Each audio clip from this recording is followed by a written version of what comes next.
is going on today, fam? So we are back again today. It's a bit windy, but it's a beautiful day, so I hope you guys can hear me okay. If you can't, my fault. Weather, right? So today what we're going to be doing is we're going to be changing spark plugs on my C5 Z06. I'm going to be running the Bosch 960 double iridium spark plug. So I've been running the NGK Tr55ix, and that's a favorite in the LS community, but this is also a very good plug also, so I'm gonna try this out. And so the reason that I'm even changing my spark plugs anyway is because when I was doing my valve springs, I broke 2 of the spark plugs and I had to replace those with the OEM one. Obviously, this is a V8 engine car, as you guys know, so you're gonna need 8 spark plugs, but you should buy 10 spark plugs, and I'm gonna tell you why. If you guys are ever doing a header swap, if you guys are ever doing anything where you have to take out your spark plugs, it's possible to break spark plugs because they have porcelain in them, which is a very fragile material. So it's good to have extras on standby just in case you need them. So buy 10 spark plugs.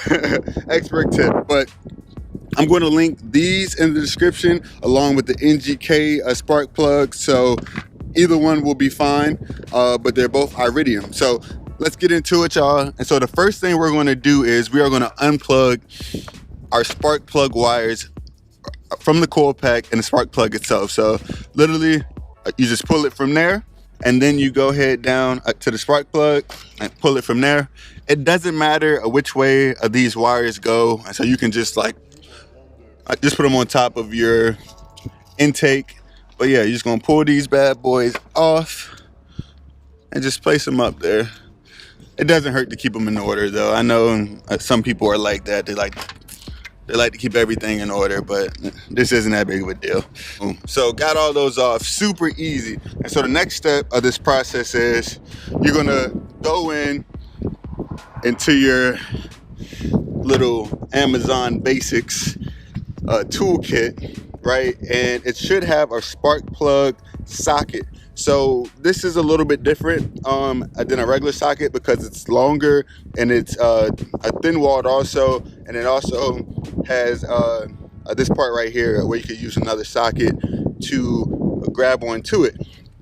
But it is a 5/8 socket, and that's the size you will need to do your spark plug. So I got this off Amazon Basics. This is like a nice little nifty thing to have just to keep into your trunk. It was really cheap. I'll link it in the description for you guys, so in case you want to pick up one.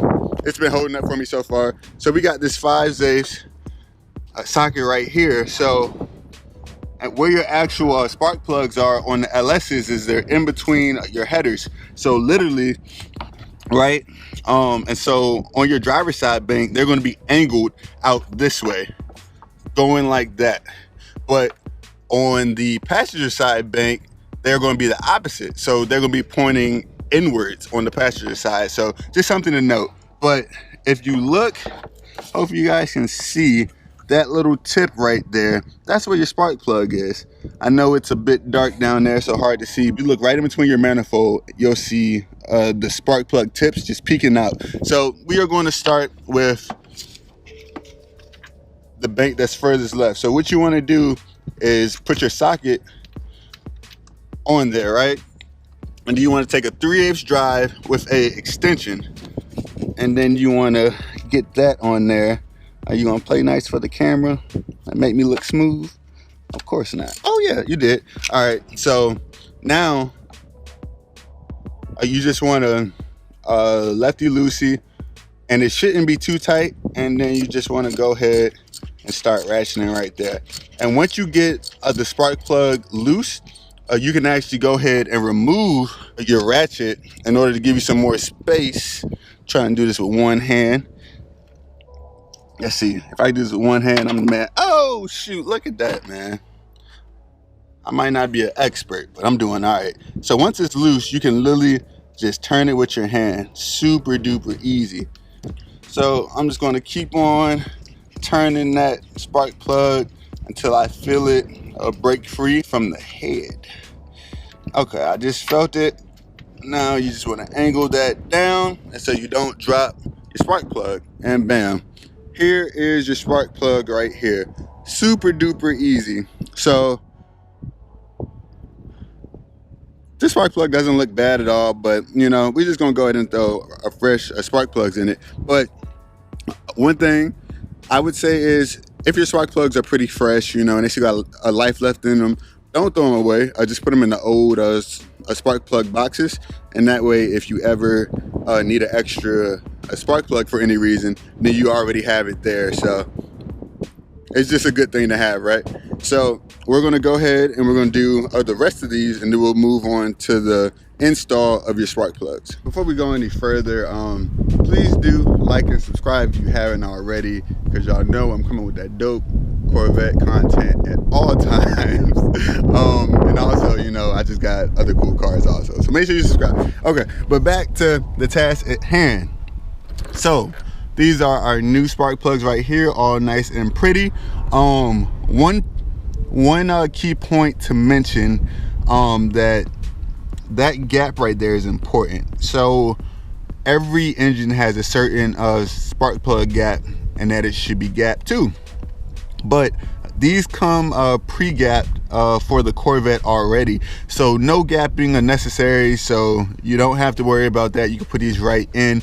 One thing I do recommend doing is applying a coat of anti-seize to the thread, just because that can help you to get these out in the future. But it's okay if you don't. I would just put like a little bit of oil or something around these threads. Unfortunately, I don't have that stuff, but the spark plugs I just took out, they had a generous amount of anti-seize up on them, so there should still be some in the threads in there, so I'll be okay. So what we're just gonna do is we're gonna start to put these ones in by hand. So I say salt in my hand just so you can get them started and you don't have to worry about accidentally cross-threading them, because the LS uses a aluminum construction. The block and the head is aluminum, and it can be easy to cross thread these, so just something you want to be mindful of. But yeah, just hand tighten them in until you can't get them any tighter, and then leave them there, because we'll come back through with our ratchet and socket to finish the job. All right, and so I got them all in hand tight, and then what I usually do is I'll take my socket along with the extension and just put it on there and just get that as tight as I can, just because it offers a bit more grip and leverage to be able to get them tight. And the reason why I try to get them as tight as I can prior to actually putting a ratchet on it is it just takes less ratcheting to actually get the spark plugs as tight as they can be. And just being the fact that you're not working with the most amount of room, it just makes your job easier, since your hand is it's more easily maneuverable than the ratchet can be. So I got those tight. Now I'm going to go ahead and put on my ratchet and start to tighten them up. Okay, so this is a very important part of this job, y'all. Actually, I'm gonna look at you, and just so y'all know how important this part of the job is. These heads are made out of aluminum.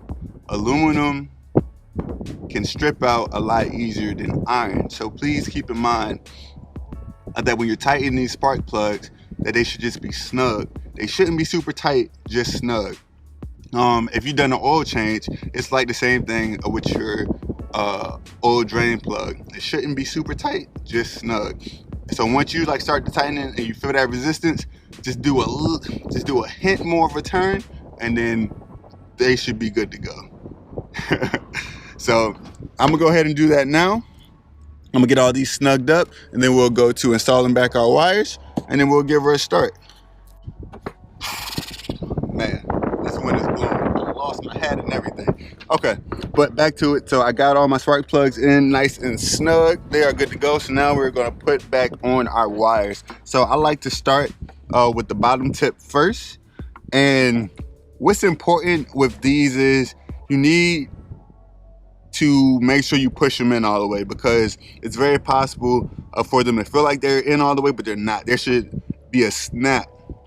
And then what I like to do is give these like a little tug to make sure there's that resistance holding them on, and that's how you know they're on all the way. Because if not, then your engine will feel all types of weird, and yeah, it'll feel like you just really mess something up, which isn't that big of a deal if it's loose, but definitely something you want to correct and not ride. So I got that first one on, and if you look, you know, I'm pulling up on it, but it's not coming off. Like, I'm giving it a nice little pull, but you can tell it's on there pretty good.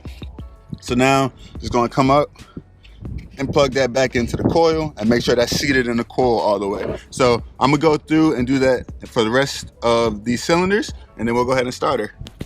I'm not sure what it is about this far one next to the firewall, but it's always the most difficult to get on. So pay special attention to that one. But we got them all installed, so let's go ahead and give her a start.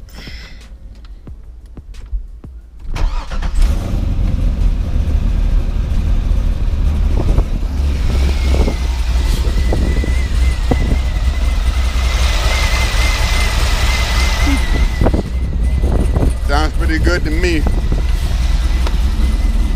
Give her a little rev.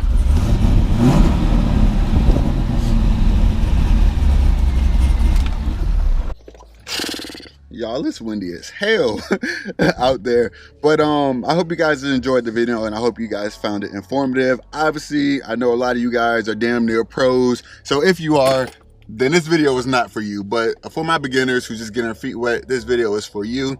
So I hope you enjoy it. If you are curious, or if you want any of this stuff and that I use in this video, I will link it in the description below.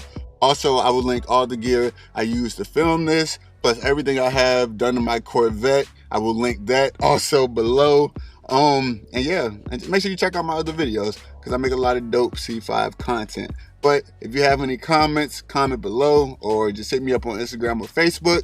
But take it easy. I'm out.